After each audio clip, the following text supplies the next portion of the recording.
Good morning, everyone. I'm Hayden Bombard. I'm going to talk to you guys a little bit about genetically modified organisms. Or GMOs.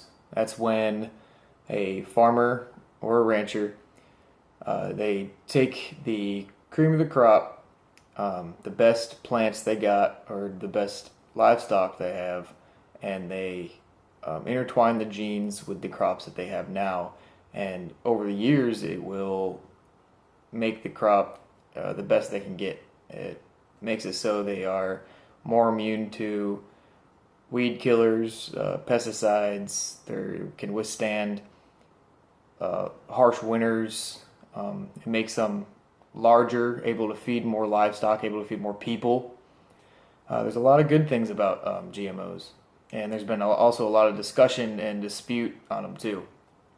A lot of the big question consumers ask is, shouldn't my food be labeled if it was modified in any way? Shouldn't I know if what I'm eating?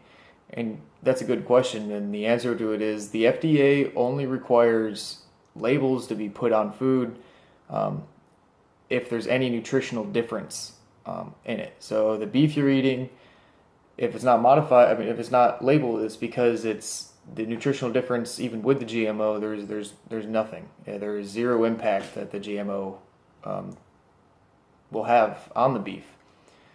Farmers and ranchers have been modifying their genetics and livestock for thousands of years.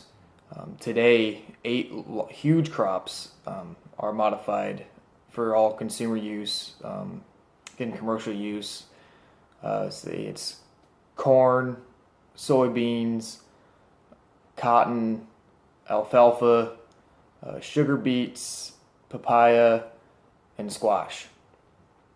Those are all big crops that are big money crops. They feed them to us. They feed them to their cattle, to different livestock, and there is no difference in the modified kind or the natural kind. A study that I read up on that was done at the University of California. That's the largest study of genetically modified organisms ever done. It was done through 100 billion cattle prior to 1996, and done on cattle up until now, where 90% of our crops fed to our cattle are genetically modified. And there was no difference in the nutritional value of their beef prior 1996 until now. The GMOs that we take in are now better for the economy, and they're better for the environment than the natural ones, trying to put all those chemicals in to produce better crops. Instead of using all that, over the years the better crops have come to be, and the farmers will save money. They can produce more, and they're not putting all that stuff into the ground that actually hurts the environment and hurts the cattle and hurts us.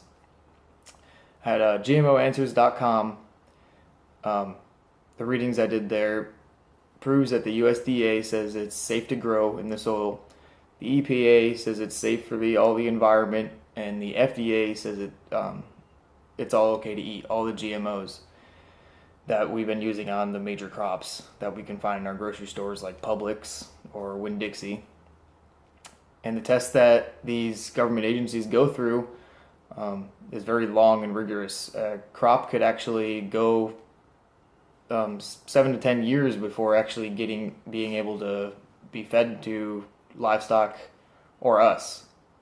So it's not just they have to go through these process to actually get the crops on the tables. So I want to thank you for listening today, and I hope that I let you guys learn something about GMOs and that they're safe, and that all farmers and should be feeding their livestock and us to save money, and it's better for the environment. And all right, thank you.